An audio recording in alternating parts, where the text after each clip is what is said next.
നമസ്കാരം. പ്രധാനമന്ത്രി നരേന്ദ്രമോദി വാരണാസി ലോക്സഭാ മണ്ഡലത്തിൽ ഇന്ന് നാമനിർദ്ദേശ പത്രിക സമർപ്പിച്ചു. ഇത് മൂന്നാം തവണയാണ് മോദി വാരണാസിയിൽ മത്സരിക്കുന്നത്.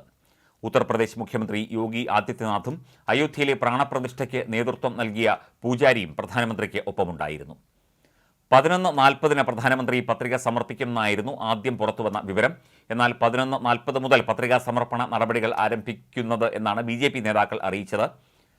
വാരണാസി കാലഭൈരവ ക്ഷേത്രത്തിൽ ദർശനം, പ്രാർത്ഥന, പ്രത്യേക പൂജകൾ എന്നിവ പൂർത്തിയാക്കിയതിന് ശേഷമാണ് നരേന്ദ്രമോദി പത്രിക സമർപ്പിക്കാൻ എത്തിയത്.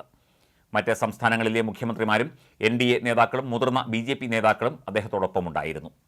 വാരണാസിയിലെ സാധാരണക്കാരെയാണ് പത്രികയിൽ ഒപ്പുവയ്ക്കാൻ മോദി തെരഞ്ഞെടുത്തത്.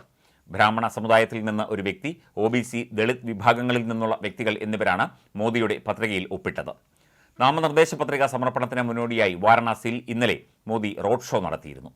UP മുഖ്യമന്ത്രി യോഗി ആദിത്യനാഥിനൊപ്പം ആയിരുന്നു 5 കിലോമീറ്റർ നീണ്ട റോഡ് ഷോ.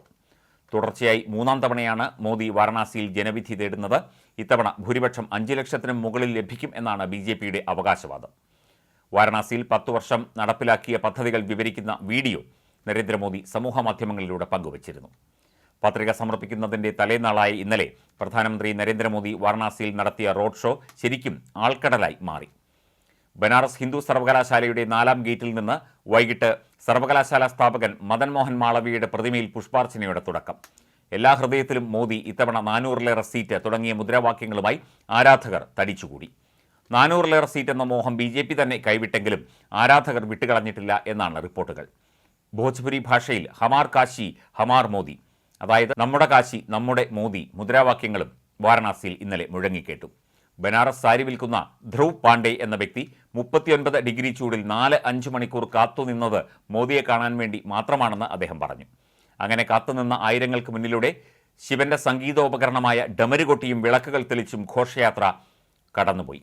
മോദിയുടെയും ശിവന്റെയും മുഖംമൂടി ധരിച്ച ആരാധകർ തടിച്ചുകൂടി. ഉസ്താദ് ബിസ്മില്ല ഖാൻ ജീവിച്ചിരുന്ന മദാനപുരിയിലെത്തിയപ്പോൾ സംഗീതം ഷെഹനായിക്ക് വഴിമാറി.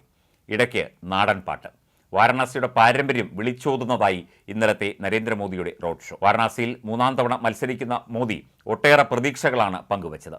വിജയത്തെക്കുറിച്ച് ആർക്കും ആശങ്കയില്ല എന്നാണ് ജനം പറയുന്നത്. മറ്റുള്ളവർക്ക് കെട്ടിവെച്ച കാശ് പോലും കിട്ടില്ല എന്നാണ് വാരണാസിയിലെ ഒരു തുന്നൽക്കാരൻ പറഞ്ഞത്. 2019 100ലേറെ സ്ഥാനാർത്ഥികളാണ് ഇവിടെ നരേന്ദ്രമോദിക്കെതിരെ മത്സരിച്ചത്.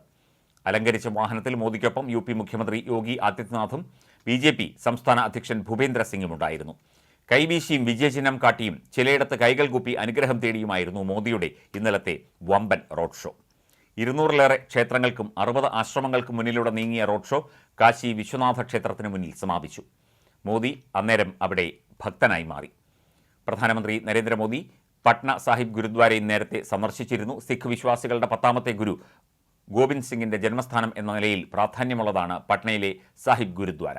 ഓറഞ്ച് നിറത്തിലെ തലപ്പാവ് ധരിച്ചെത്തിയ നരേന്ദ്രമോദി ഗുരുദ്വാരയിലെ അന്നദാന ചടങ്ങിൽ പങ്കെടുത്ത ശേഷമാണ് മടങ്ങിയത്. റോഡ് ഷോയിലും തെരഞ്ഞെടുപ്പ് റാലികളിലും പങ്കെടുക്കാനാണ് മോദി ബീഹാറിലും എത്തിയത്. പാക് ആണവശക്തിയെ ഭയക്കുന്ന വെറും ഭീരുക്കളാണ് ഇന്ത്യ സഖ്യമെന്ന പ്രധാനമന്ത്രി നരേന്ദ്രമോദി ബീഹാറിലെ മുസാഫർപൂർ ലോക്സഭാ മണ്ഡലത്തിലെ തെരഞ്ഞെടുപ്പ് റാലിയെ അഭിസംബോധന ചെയ്യവേ ആഞ്ഞടിച്ചു. ഇന്ത്യ സഖ്യത്തിലെ നേതാക്കൾ പാകിസ്ഥാനെ ഭയക്കുന്നവരും അവരുടെ ആണവശക്തിയെക്കുറിച്ച് പേടിസ്വപ്നങ്ങൾ കാണുന്നവരുമാണെന്ന് അദ്ദേഹം പറഞ്ഞു.